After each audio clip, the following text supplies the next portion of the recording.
May be seated. We'll finish up on page 586.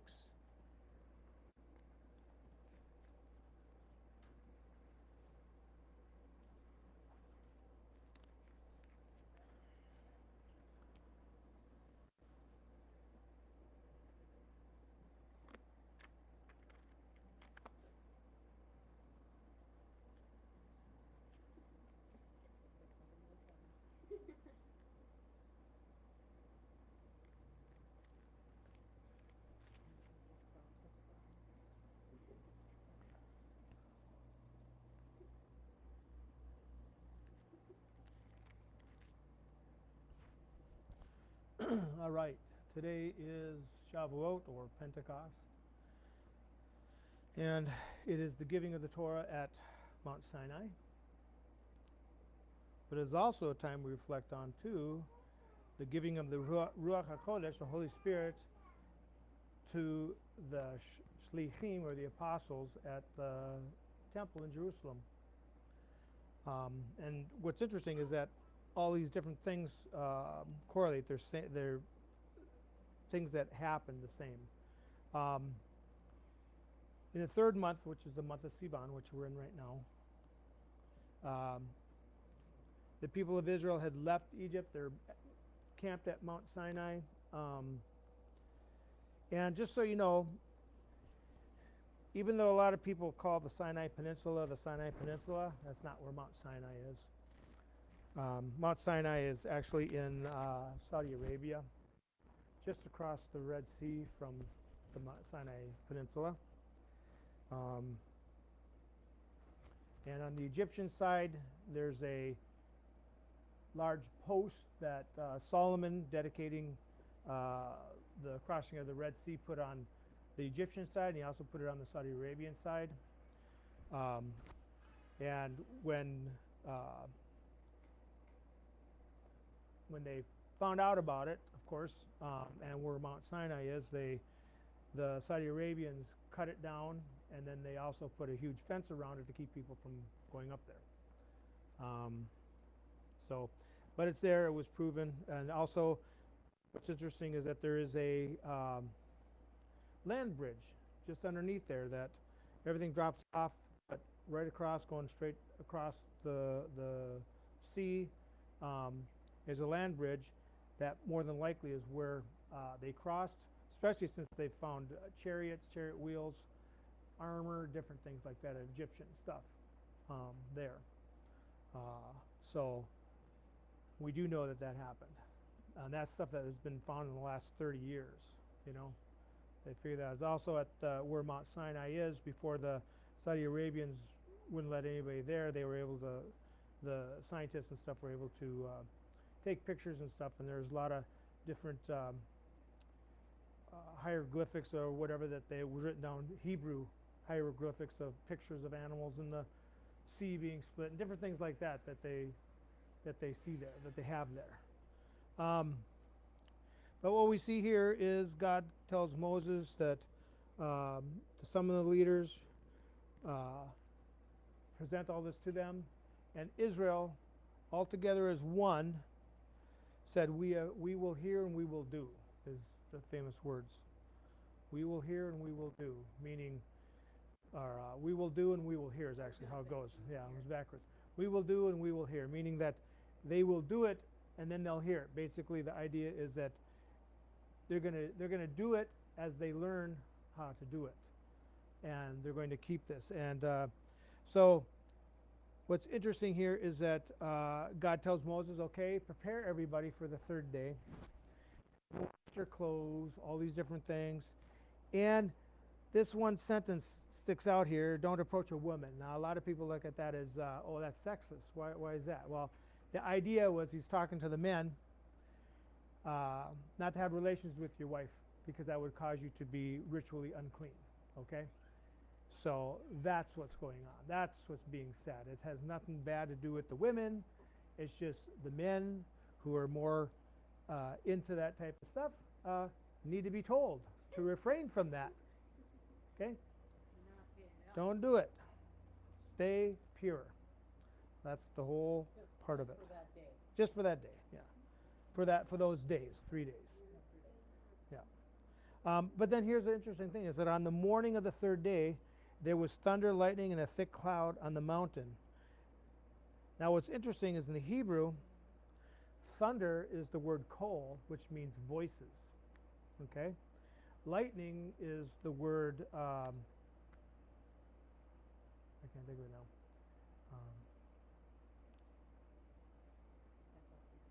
No.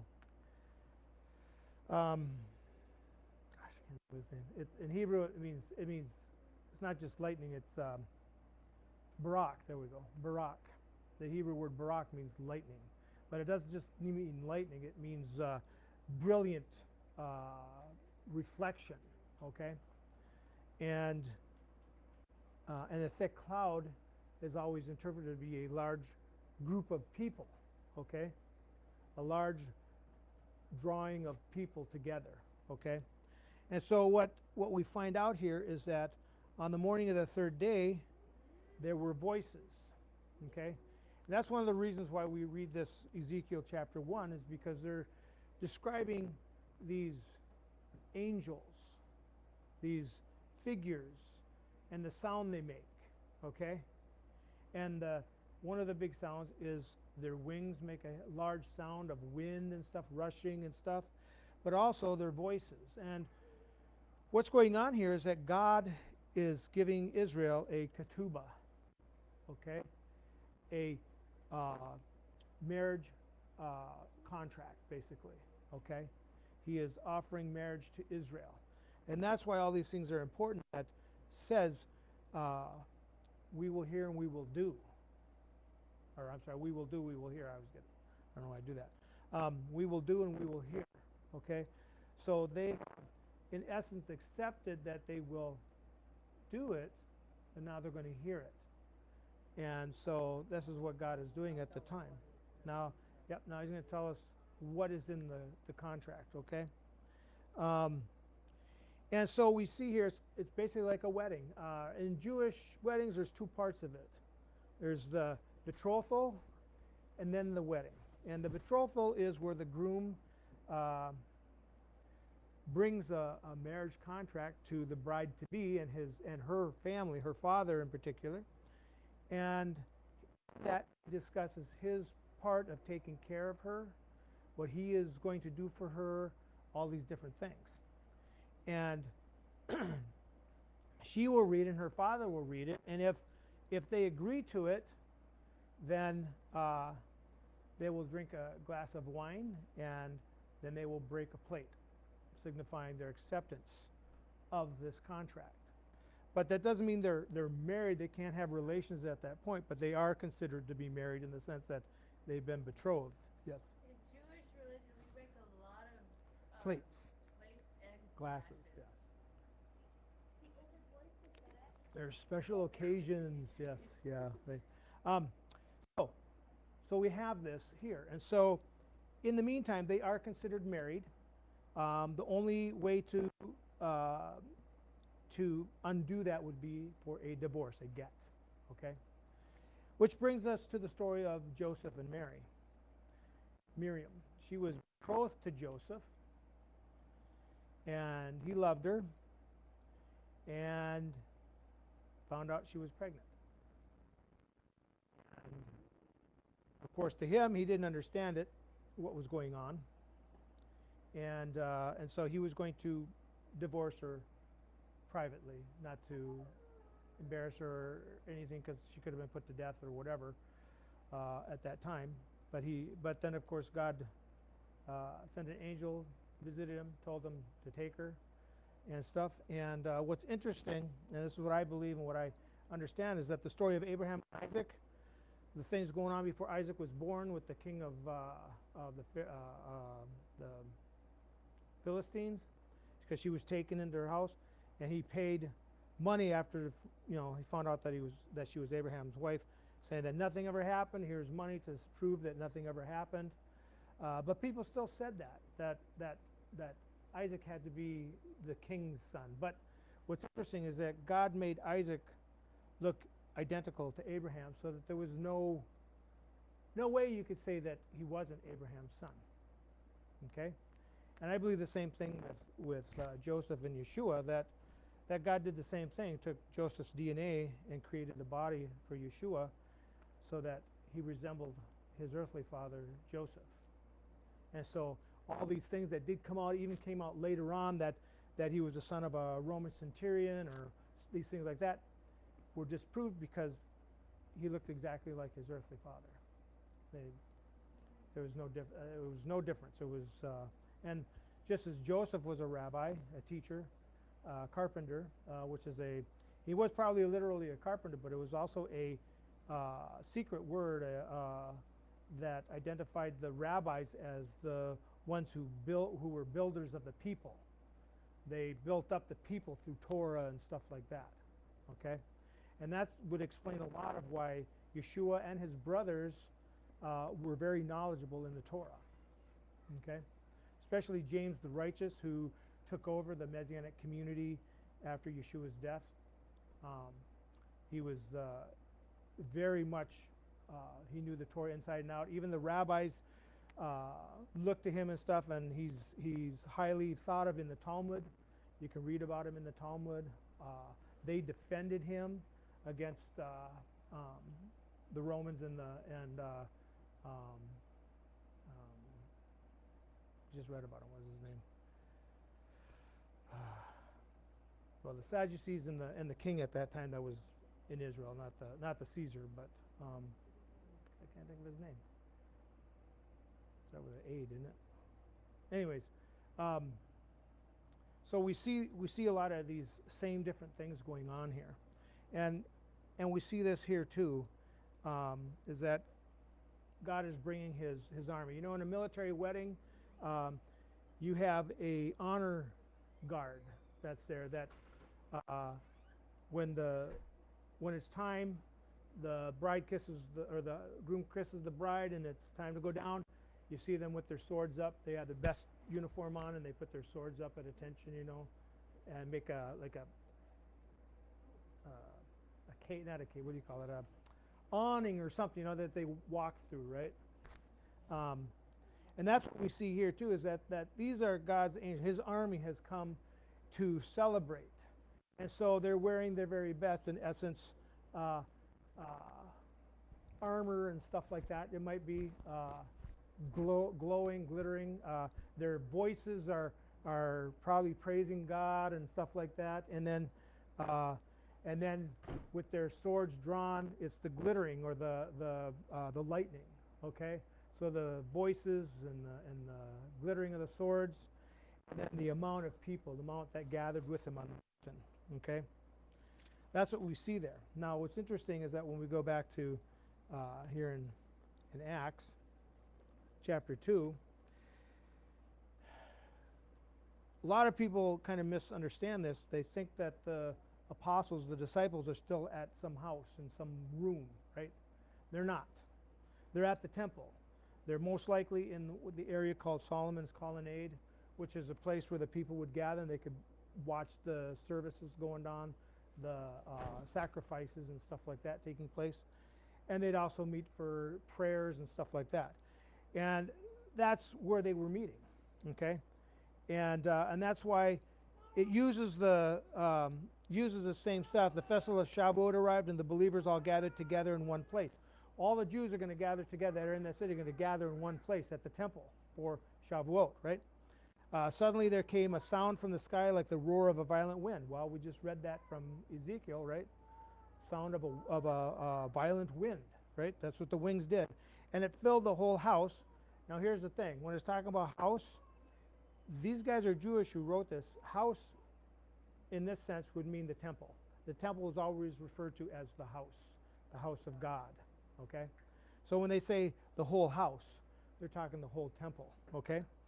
Where they were sitting, okay? So they were watching all this stuff going on, sitting. Then they saw what looked like tongues of fire, which separated and came to rest on each of them. Now here's an interesting thing. When Moses was told to gather 70 men to help him with the people, remember that story? They came up there except for two. Two decided to stay in the camp. The others went up there, right?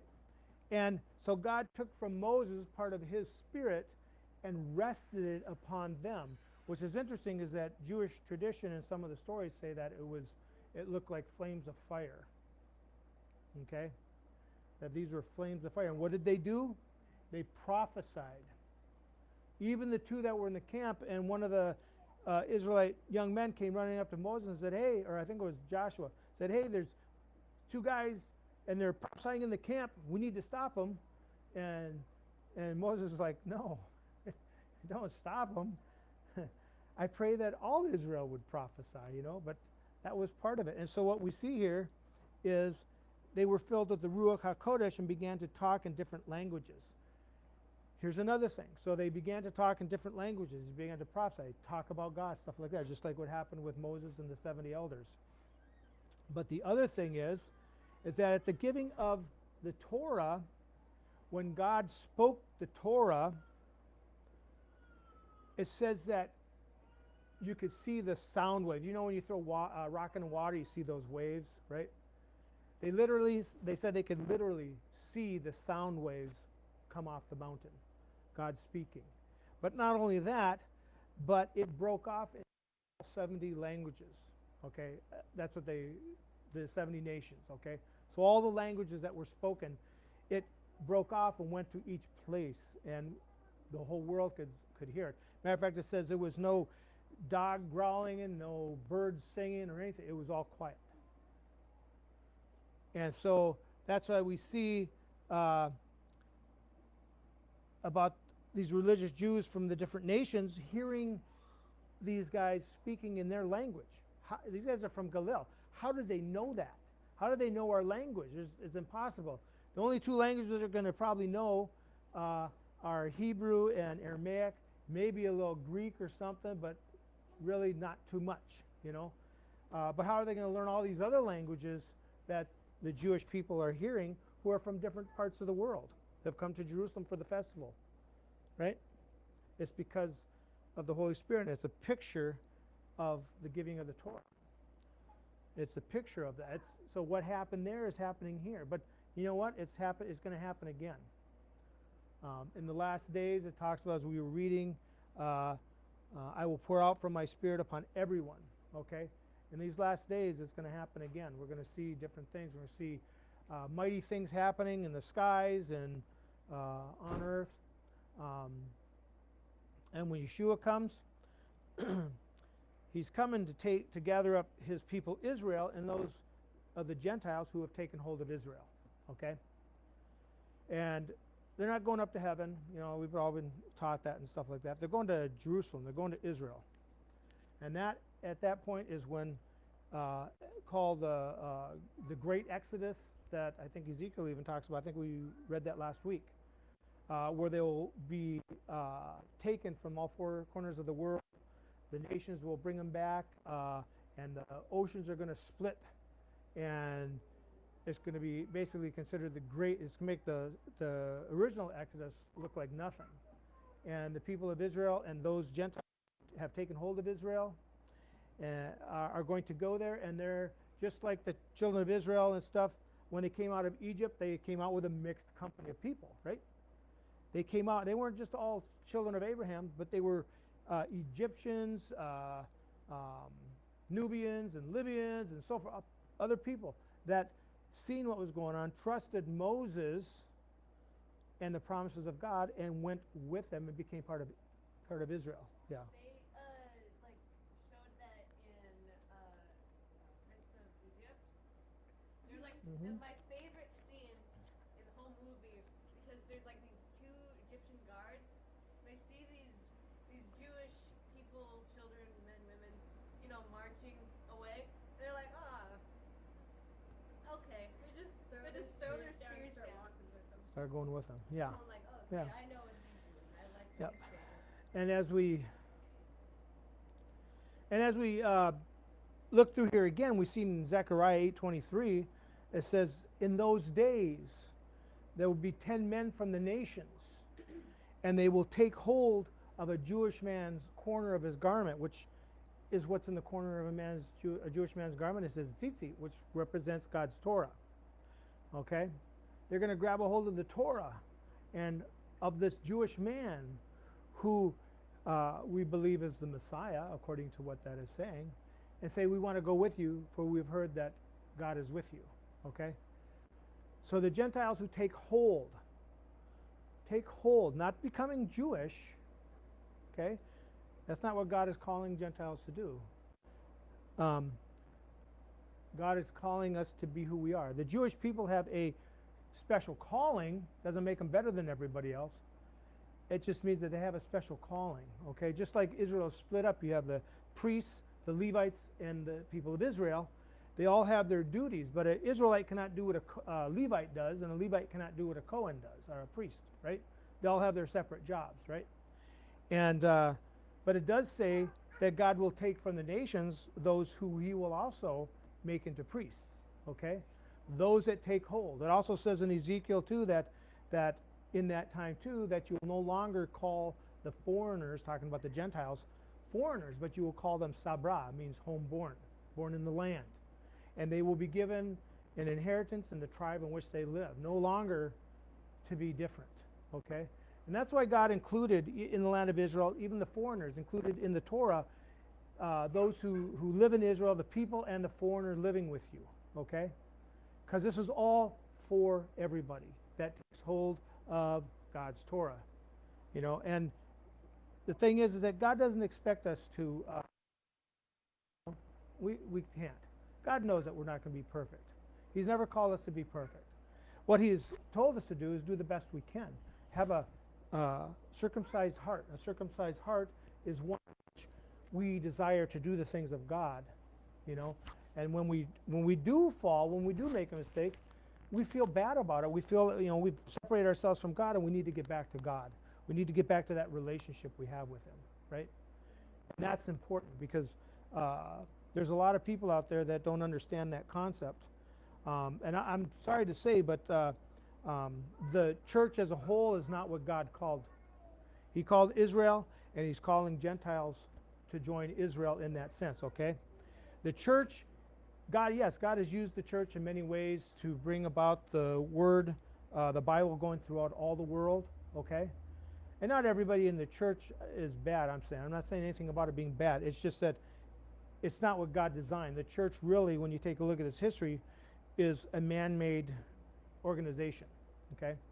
They deliberately separated themselves from the Jews. They changed the holidays, you know, made up their own holidays, stuff like that.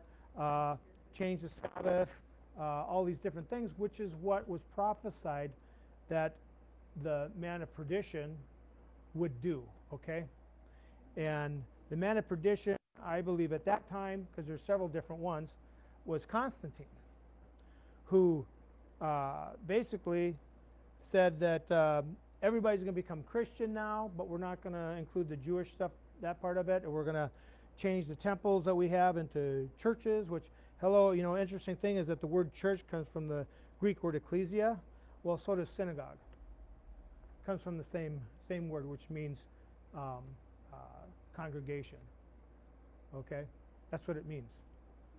So, but the idea is that this is going to happen again. That God, you know, God's kingdom is at hand, you know, and that's the gospel that Yeshua told. He taught, and his shlichim, the apostles, they went out. That's the same gospel that Yeshua taught, that Abraham taught. See, a lot of people don't understand this, but Abraham taught the same gospel. You know, when he left Ur of the Chaldeans and then left his father later on at Haran, it says that he left with all the souls he made. Not slaves, not servants. It says all the souls, neshama, all the souls that he made, which is a reference that, and we see this in his actions and stuff, is that he taught people about God. He caused people to come to learn about God and to worship God and to join him. And they went to the land, the promised land. So there again, you know, God's calling people into that, and that's what we see. And what did Abraham did? He was a host. When he camped, he always camped at a crossroads. Always camped at a crossroads. Okay? Why? Because as people came, strangers and stuff, he would visit with them and teach them about God. And that the example that we see with the angels coming is just one part of that whole thing. That's what Abraham did. He hosted. He brought people in, fed them, and then taught them about the one true God. Okay? And so, as we go this week, think about Shavuot. It's something that happened in the past, something that happened 2,000 years ago too, the same similar thing, and it's going to happen again before Yeshua comes, where the Holy Spirit is going to be released again upon people, and we're going to see mighty things happen. We're going to see things that we wonder, well, why don't we see a lot of this stuff today? Well, a lot of it is a lack of faith, but the thing is that the apostles were given special abilities through Yeshua because they were witnesses. Okay? We necessarily are not witnesses, but we believe the witnesses. Okay? We believe the witnesses. So they were given a special, just like with the 70 elders, were given a special dispensation from the Spirit was on Moses. And so just like that, Yeshua had given them a special dispensation for the disciples and the witnesses. It wasn't just the disciples. Remember, there's a lot of people that seen him. Over 500 people, it says, after and went up into the sky, right? And so we see the same way that the angel says, so it's the same way you see him go is the same way he's going to come. He's going to come in the clouds, right? Well, we see that at Mount Sinai too. God came in the clouds, right? And so that's what we're looking for. And yes, the days are short. We don't know when. Just like it says in the 13 Jewish principles of faith. The 12th one is, and though he delays, I wait daily. Okay? So, and he is delaying, but there's a reason for that. Because all those who are going to be saved need to be saved. All those who need to come to Yeshua, come to Israel. When we accept Yeshua as our Messiah, we need to realize that he is the descendant of David. He is the descendant of Abraham. So we're taking on Israel. That he has with him. Like I said, now the apostles, James the righteous, when Paul brought this up in Acts 15, he said to start them out on 4 things, right? Don't eat anything offered to idols. Don't eat blood. Don't eat anything sacrificed. Did I say that again? Sacrifice to idols, blood, or strangled.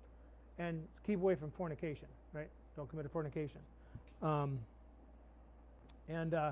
So we have to understand what that means. That was just something for them, for the Gentiles, that they came in to start to learn, so that the Jewish people could and them could sit together at the same table, because Gentiles really were unclean because they brought in idols. They brought in the ashes of their dead would be in their houses, dead bodies, which that make you unclean right there. And so it was something that that they had to watch out for. So, but as the Gentiles learned, because James said, Yaakov HaTzadik, he said, for is not Moses taught in every synagogue on the Sabbath everywhere? Meaning that they're going to go, they're going to learn, they're going to study, and they're going to become a part of that. They're going to learn. They'll put things to play in their lives as they learn it, And the apostles wrote a book called the Didache, which in one of the chapters there discusses that a Gentile, if it's for the Gentiles, that a Gentile should learn all the commandments and keep as many as they're able to. Not meaning they have to keep them all. And Gentiles aren't obligated in that sense, but Jewish people are, because they've been called, separated by God. So definitely it's for the Jewish people, but Gentiles are welcome to take on as many of the commandments as they can. Why? It's not because it's going to save you or anything like that. It's because the Torah is God's heart. Which is interesting is that the beginning of the Torah, you have a bait or a veit, and that's the first letter, and the last letter of the Torah is Lamed. And when you look at that, Lamed and Veit spells lev, Live. which Or is love. heart. Okay? Which is heart. So you have the beginning and the end. All this in the middle is the heart of God.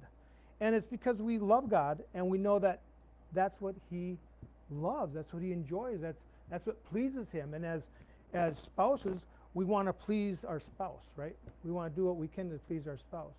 And so that's what it's all about. It's not having to do it. It's that we get to do it. Okay? Very important, very big difference there. So as we go, think about that stuff, We're watching the end of days. We're watching things going on in Israel today. We're watching the different nations and different things going on, right? There's a lot of different things going on. But we have our hope, We have our hope. The time is coming when Yeshua is going to come back. We're going to all go to Israel, and just as Israel helped in building the tabernacle, we're going to take part in building the third temple, okay? We're going to take part in building the third temple. And after that, once that's established and He sets up the priests again to start the sacrifices and stuff up again, then He's going to go and conquer the rest of the nations. And as it says too, it says in Ezekiel that at that time the nations that survive will go up every year for the festival of Sukkot, right? The nations that survive will go up to the festival of Sukkot in Jerusalem, third temple. It's going to be an awesome time for some of us, I guess, but hopefully, we can be a witness to everybody else, and that's what we need to be too. Is we don't need to be going out shouting on the road, on the corners, whatever. We should be living it. We should be living witnesses. That's what God has called us to be, living witnesses. That's what's going to bring people to God, not shouting that you're going to hell or whatever, these type of things. You hear that stuff, but that, by living it, people are going to ask you questions. They're going to say, I get questions all the time. Not that I'm a good person, a righteous person, whatever. Just that the way that I try and live my life, people ask me questions all the time, so I'm able to share with them, and that's how it really should be. All right. So please bow your heads for the priestly blessing.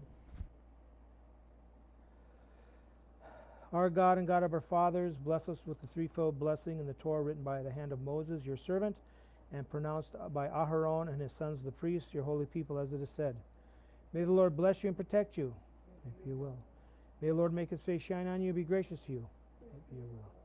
May the Lord turn His face toward you and grant you peace, if you will.